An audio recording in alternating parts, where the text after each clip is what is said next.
Hey, now we're live. Jeez, oh man. This is Dominic D'Angelo. It's Rumor and Innuendo. It's a Wednesday.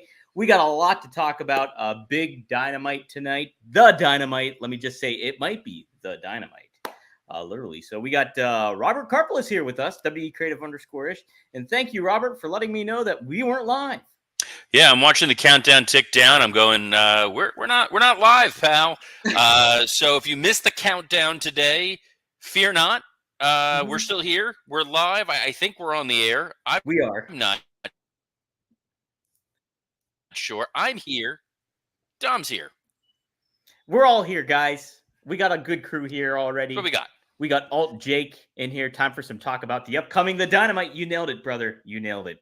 We got some good conversation today. I'm going to go off the beaten path a little bit with potentially a segment that I put on the rundown. We will see here. That's it. Dre Owen says, Dom was thinking of Liv. Forgot to go live. Oh, man. Now, yes, we are live now, Lou. Thank you. But, Robert, let's discuss. It's a big Dynamite tonight. Probably from a lot of different perspectives. It's the Owen Hart Cup Finals. It's taking place in Calgary, and they have quite the lineup set for us this evening. And let's get your first off. Did you ever get to catch up on what happened last week at Beach Break? No. Okay. Well, I'm enough where I can parse through what's going on here. Okay. So I think we'll be good. The first Dynamite I've missed in 4 years. It's not the most unpredictable show on the planet. No, it really isn't. And I think we'll be okay. Let me say, too, it was pretty predictable. I mean, aside from what Take the lid off. Take the lid off the bottle. There we go. I'm watching Don for the last 5 minutes futzing with this Prime bottle. It's the kind of competition you only see on AEW where they're just dragging it out. Like you were like 6 super kicks into getting that lid off. I know, right? Now it's just like, it was slippery. I felt it was frozen. I don't know. It was the clicking noise. It was great. But hey, it's great to be here. So let's talk. What's on tap for Dynamite tonight? Yes, we have Swerve Strickland returns. Owen Hart Cup Foundation Tournament Final. Oh, hold on. You say Swerve Strickland returns. Was he off last week? That's I think. I honestly don't remember because it was a pretty forgettable Beach Break, I would say, in regards to besides like some of the developments that happened with Jeff and Hangman and other things. But yeah, I don't think he was there. So I guess he returns after a week away. Why is that a thing? I'm just happy they remember they have a world champion. That's that was the whole thing with Ospreay. We didn't get a chance to talk about it last week, but Ospreay, I know his heart was in the right place in terms of what he was trying to say, but it did come across a little gauche. I wanted to wrestle Swerve and I wanted to lose because I wanted to make it not seem like he was a transitional champion.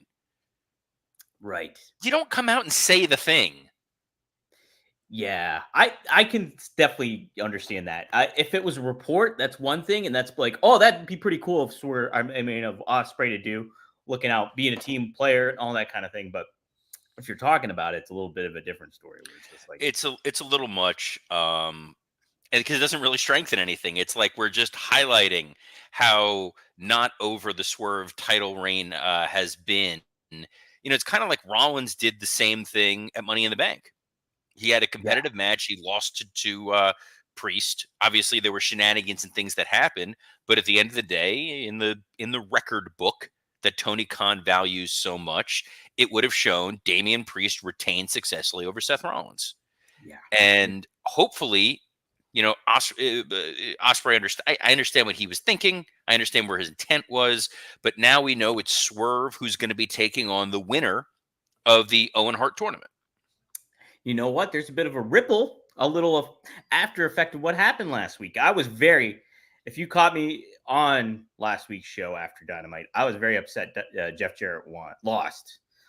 In the way he did in the opening round, when you're building all this story, making it like the stakes for Owen Hart, his relationship with Owen. Like, if you want that to happen, my case was if you want Jeff to lose viciously to Hangman Page, make it happen in the finals. Make it happen after the first round. And we didn't get either of that. He lost. Just boom. And so, yeah, but the problem with that would have been, I understand where you're coming from. okay. The idea was to invoke the Owen connection with Jarrett and create that temporary babyface sympathies for Jeff, with the idea that whoever he goes against going to get massive heel heat coming off of it. And as soon as they announced it was a mystery opponent, you immediately knew whoever that mystery opponent was going to benefit from the nuclear heat of taking away Jarrett's opportunity. Nobody thought we were getting Jeff Jarrett versus Swerve at All In. No. Or Jarrett versus Ospreay, whoever it would have been. So if it would have come down to the finals, tonight it would have been Hangman versus Jarrett.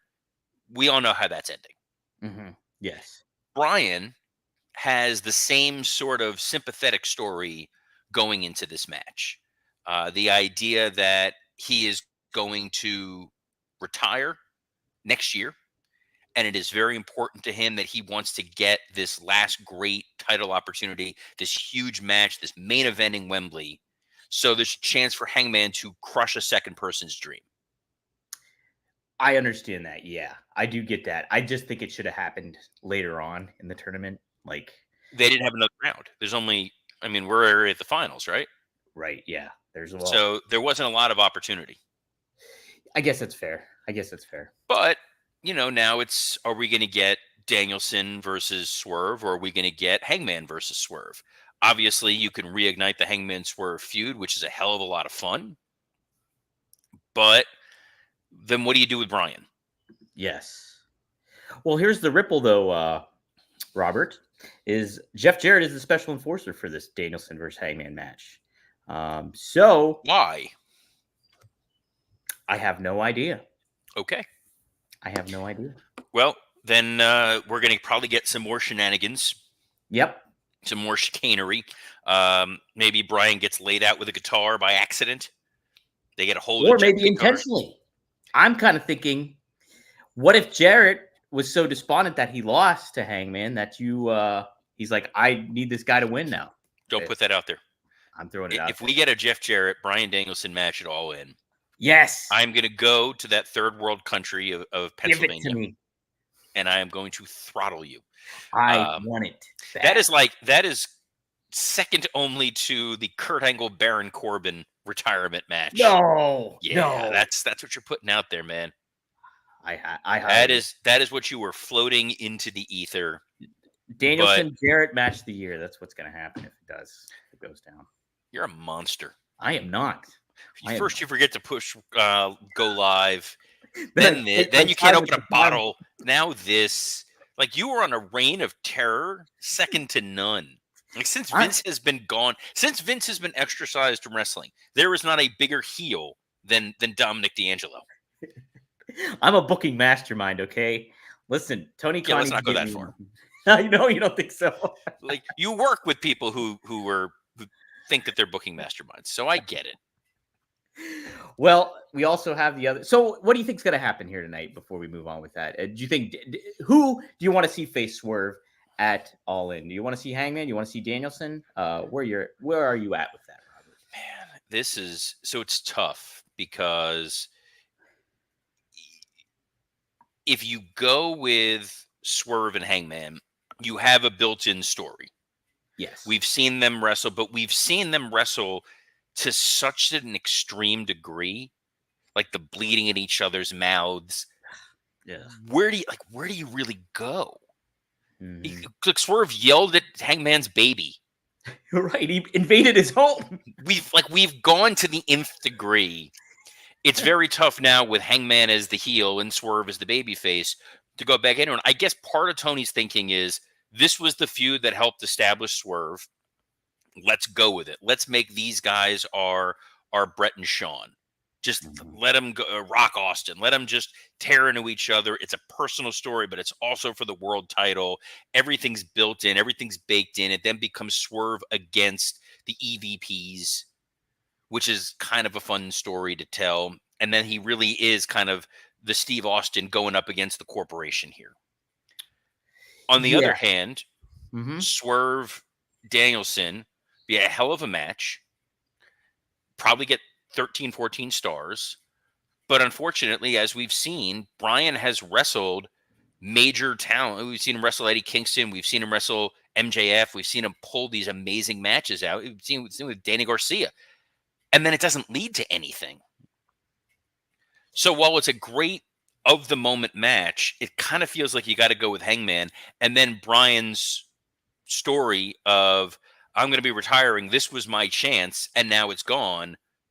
What's next for me? Sad piano music as he's walking away, kind of thing. Yeah, Incredible Hulk stuff. Bill Bixby. A little Incredible Hulk stuff, but and he does look a little bit like Bill Bixby. That's a good point. Yeah. You know what though? If you put Danielson in this all-in match, the talk early on has been Danielson being like, I don't want to become the world champion in AEW, things like, and that is counterproductive greatly, I think. Yeah. But you're creating that doubt in your mind that he's going to win. Maybe this would be the chance where Danielson goes over on a big spotlight and he becomes that AEW world champion that they need. Like, I think they need him to at least hold the title at least once here before it's all said and done. And so you kind of can create that a little bit more, build a story between that. I'm kind of with your initial thought, though, that I bet you Tony Khan's in the mindset of like, this is the feud that I want to establish, the Hangman versus Swerve. And whatever kind of happens tonight, I think will ultimately, well, that's what we're going to get it all in, is Hangman and Swerve. I think it's a fun cheat for him because you don't have to build a story. You already have a story in place. Mm-hmm. And it's a way to take what was a white hot story and merge it into this elite EVP story that has been not white hot. Yes. So it's kind of like you're spreading things a little thin. I'm curious to see what winds up ultimately happening, but it's Swerve against the machine, not Brian Cage, but against this, EVP machine. So you do have sort of a compelling story, and I desperately want to see at least someone in the elite pretending like they care about being world champion. Somebody. We got to find somebody. Somebody. I get it that Danielson realized, I don't need the world title. Again, stop saying this stuff. Yeah. Like, can you imagine on the other channel if you had Roman say, like, look, I'm coming back, but like I was world champion for a long time. I don't really care about the world title. Then why are you there? Yeah. Let's pretend. Again, it's creative writing. It's narrative structure. It's character and obstacle. Mm-hmm. That was always the big Aaron Sorkin thing. It's like, I don't care what it is. It needs to be desire and obstacle. Mm-hmm. I want to get to Pittsburgh. My obstacle is blank. That's your narrative story. In wrestling, it could not be easier. Unless there's an interpersonal story, it is literally, I want to be world champion, and that guy has the world title. Very simple. That's Very it. Simple. What else we got on this Dynamite? Dynamite. We have the women's. Sorry, I just noticed that the title was "Is Bret Hart Bitter?" Which made me laugh to no end. That's the beaten path I want to go off in a little bit. But we have Willow Nightingale versus Mariah May in the Women's Cup finals. Seems like Mariah May is a surefire bet with this, considering all the stuff going on with Toni Storm and being London, everything like that. So do you have any case to make for Willow Nightingale to win this whole thing? I think Willow Nightingale is incredible. I think she is the women's division Mick Foley. Yes. Not just because she's from beautiful Long Island. Not only is she from Long Island, she's from Valley Stream, and that is where I'm from. Whoa, really? So yeah, so we're all due respect to MJF, who I know is from Plainview, but Long Island, Strong Island, we're all together in this. There's a sympathetic element to her, and a way in which people want to get behind Willow. That if you put her against Toni Storm in London, that crowd will not support Willow. You don't think so? You can't risk it. Yeah. No, I think it's too fun of a gimmick. I think it's too. They're going to want to cheer Toni. So putting Toni against Mariah, that is the finish of this story. Let me pretend that this has been mapped out for a long time. Yeah. We'll see. Okay. Yeah. Willow's been doing great work though. Like her promo stuff. I love how really, sold you were on that. her promo stuff is great. I've been really happy with how they've been handling her, and like it speaks to the talent they have in the women's division that they need to make the most of. From her to building back Thunder Rosa back up to Toni Storm to Mariah May to oh my gosh, what's the woman that Mercedes just went up against that's kind of a free agent? What is it? Who just That speaks to the bigger problem of yes. AEW. That's very. Well, we saw it with Serena Deeb too. It's like they heat up someone in the women's division, they lose, and then they vanish. Mm-hmm. I think that if you get to Mariah, Toni Storm, you don't have a risk of either one of them necessarily vanishing right after. Yeah, that's a good point. It's a good point. We also have a Stampede Street fight. Samoa Joe versus Chris Jericho. This is your match of the night. I know it, Robert. You know, here's the thing. As much as I want to always bury what Chris Jericho does of this with this learning tree character, Samoa Joe's not going to have a bad match. No. And it's a street fight, so it's going to be Samoa Joe and Jericho just beating the hell out of each other. Maybe this will be fine. I'm excited for it.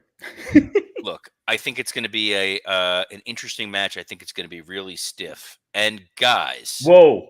Yeah. Whoa. Maybe you shouldn't go from a Chris Jericho reference to a Blue Chew, but here we are. Our next sponsor needs no introduction. You've seen the ads. You've heard us talk about it a million times. And I bet there's a big part of you, pun intended, that wants to try it out. What am I talking about? Blue Chew. That's right. This isn't your grandpa's blue pill. This is the one, the OG chewable tablet for better sex. Blue Chew is a unique online service that delivers the same active ingredients as Viagra, Cialis, and Levitra, but at a fraction of the cost and in chewable form. The process is simple. Sign up at BlueChew.com, consult with one of their licensed medical providers, and once you're approved, you'll receive your prescription within days. The best part, it's all done online. No visits to the doctor's office, no awkward conversations, and no waiting in line at the pharmacy. You can take them anytime, day or night, so you can plan ahead or be ready whenever an opportunity arises. And unlike this week's Dynamite and Raw and Money in the Bank, which is in Canada, Blue Chew is made in the USA and prepared and shipped direct to your door. Guys, if you want her under your learning tree. Whoa. Yeah, I know. Blue Chew. Blue Chew wants to help the entire country get rock hard. They told me that's their mission. They will not stop until every man is bricked up like a brick house. I don't know what that means, but let's pretend that it means an erection. Till every tent is pitched. That I know means an erection. Till every rod is raised. Again, we're beating this thing just like you will be with Blue Chew. Discover your options at BlueChew.com. And we've got a special deal for our listeners. Try Blue Chew free when you use our promo code RUMOR at checkout. Just pay $5 shipping. That's BlueChew.com, promo code RUMOR to receive your first month free. Visit BlueChew.com for more details and important safety information. And we thank Blue Chew for sponsoring this episode of Rumor and Innuendo, in spite of that very clunky copy that they've sent me. Listen, you polish that up real nice, just like you can with BlueChew.com, promo code Rumor. No, we are not. We're not. I'm glad that I was away for all the Haktua nonsense. Oh, listen, I used none of it. None of it, Robert. I had no segues for that. Hey, segue back in. I want to know what you're segueing back into because now I'm excited. Regular excited, not Blue Chew excited. We have a Global Glory 4-way match. Claudio Castagnoli. Stop. What in God's name is the Global Glory Hole? I have no idea. But that's the name of the match. Is this another tournament? I have zero clue. I don't know what the stakes are for this. That's right. We've moved from the Forbidden Door to the Global Glory Hole. What a day here on the Dynamite. But let's assume that this is an important match for an important title, one of the 32 that they have. Who are the combatants in this 4-way? We have Claudio. I like it. Kyle Fletcher. Great. We have Pac. Great. And we have Ishii. So Ishii, Ishii. great. So yeah, Robert, I have no idea what the stakes are for this match, why it's called that, but it's there. We got it. Should be fun. Good competitors, but what are we gonna get? You know what I mean? We're gonna get a good match that ultimately probably doesn't mean a whole hell of a lot, and that's okay. That's kind of the flavor of the week sometimes with some of the Dynamite segments, where you just know you're going to get a fantastic match. I think Kyle Fletcher is a hell of a talent. Claudio is world class. Pac, if he can stay healthy and stay stateside, is fun. And Ishii's also there. Yes, he's talented, but he's not a Dynamite talent. He's not an AEW talent. No. And I think that's a continuing problem for AEW to establish a real fan base, a real audience that's going to fully understand what's going on. When you keep throwing guys and gals at us that we don't know who they are, it makes the matches less important. Like Claudio on Collision. Yeah. Had a match, and Mike Lawrence, friend of the show, fellow Working Stiff, hosted. He's fighting the monster from Ernest Scared Stupid. It's pretty much all I know about that guy. That's all I knew too. I had never heard of the person before. I was like, who? Well, we've heard of Mercedes Moné before, and she's having a double championship victory toast. Didn't she kind of do this last week? Are we getting? You watched it. You tell me. Yeah, she kind of did this last week. What celebration? And I like how your voice went high like Jay Leno on that. Like, yeah, have you seen this? Have you heard this? Mercedes Moné. She got two titles, 2 belts. Love it. Yeah, it's wonderful. So yes, we have her again. This is what you guys get on a Wednesday. It is. It is. But so we'll have to see what toast is in mind. If it's peanut butter toast, jam toast, what kind of toast? Champagne toast, perhaps? You killed it. What else is going on with Mercedes beyond this? That's all, because we're going to segue into my other Mercedes Moné topic that transitions into my Bret Hart topic. So last week she spoke on Z100 in New York. AEW's TBS champion Mercedes Moné was asked which star she perceives to be more bitter, Bret Hart or Ronda Rousey, and Moné had no hesitation in naming Rousey as the most bitter. From what I've heard, the comments Rousey has made after the fact that she's left WWE, she seems pretty bitter, right? She doesn't seem happy. Yes. Though, in Ronda's defense, she would have ducked that Goldberg kick. Oh my gosh. So, look, here's the thing with Bret Hart.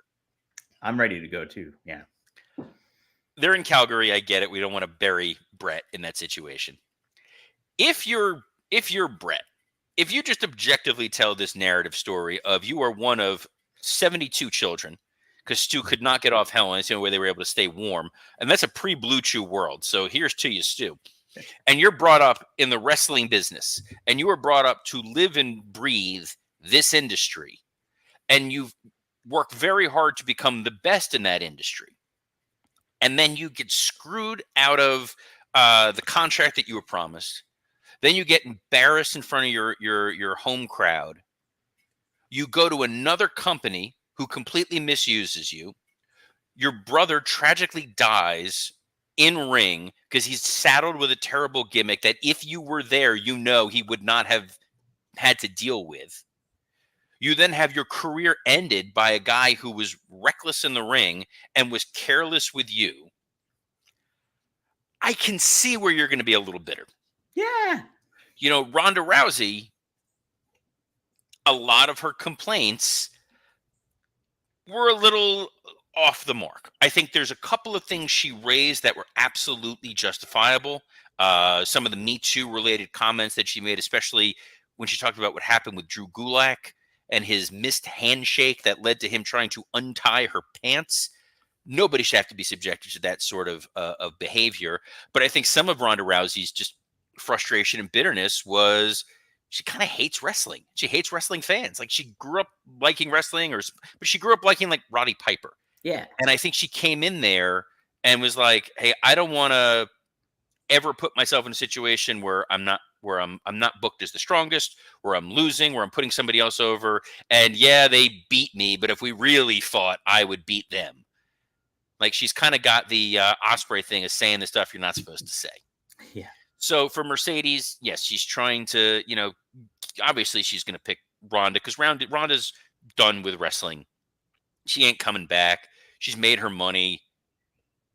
Bret is someone that AEW could always try to lure in.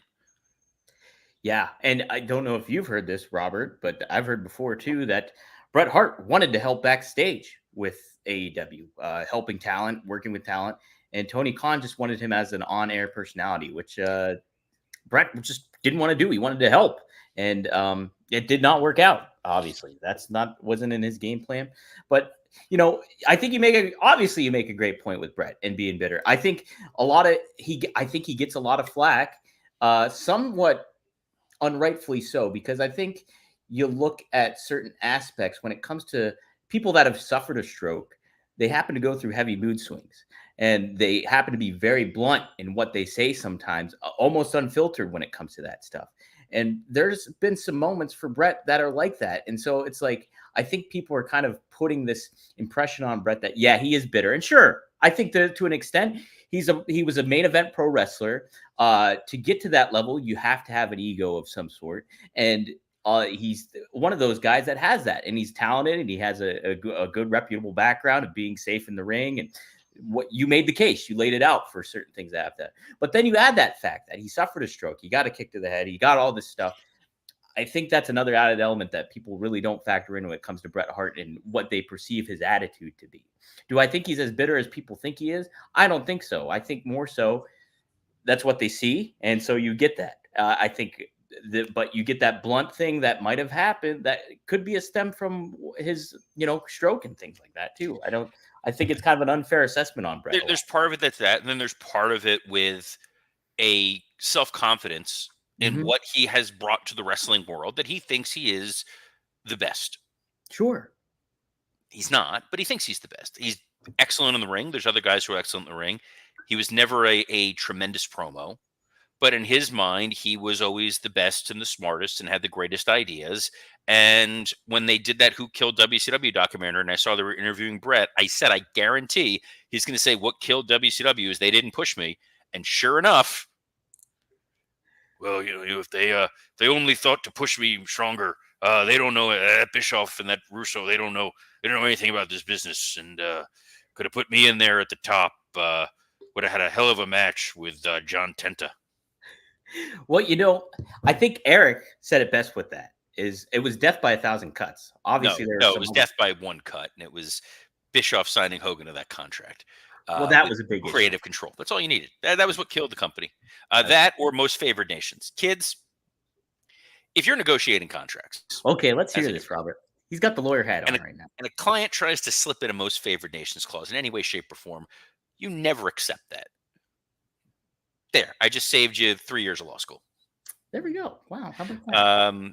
Briefly, because I feel bad that we've now bumped in. This is like an unintentional Billy in the CW. So Ethan Page is now the NXT World Champion. I have a lot of thoughts on that, and we're not going to be able to get to any of those today because we're out of time, and we have to plug all of Dominic D'Angelo's other exciting shows, like his podcast with Rob Van Dam that drops every Monday at 4:20 p.m., rvdtv.com. And then there's Straight Talk with the Boss, Magnum TA and Greg Gagne. Dom steers the conversation a little better than Magnum usually steers, and it is well worth checking out on the Four Horsemen Network. This week, they talk gimmick matches. No, Road Stories. It's Road Stories. I thought Gimmick Matches was the last one. Okay. Last one. Yep. That's really want again. Do you really want to talk Magnum TA Road Stories? Jeez, oh man, I'm really setting you up here. I love Magnum. By the way, I think the world of Magnum, and I worked with Greg Gagne, so I think the world of Magnum. And then we've got Working Stiff with myself, Dan St. Germain, Scott Chaplin, and Mike Lawrence, which drops every Friday, unless it's earlier, unless Dom forgets to push record. We'll be recording tomorrow to talk all things Dynamite and probably some of the Liv Dominic stuff, and then all the wacky things that occur in the world of wrestling. But you already know all the wacky things that occur in wrestling because you tune in every Monday through Friday at noon Eastern to Rumor and Innuendo on a plethora of social media platforms, including the WW Creative_ish X account, the Dominic D'Angelo X account, the SE Scoops X account, the Rumor and Innuendo X account, the Working Stiff X account, and on YouTube, on ad-free shows where hopefully Hangman Page his hands on Jeff Jarrett again tonight and ensures that Jarrett never preempts us again. So on behalf of the beloved Dominic D'Angelo, I'm Robert Karpelis. Best of luck in your future endeavors. Happy Stampede Day, everybody. The excellence of execution. Robert Karpelis.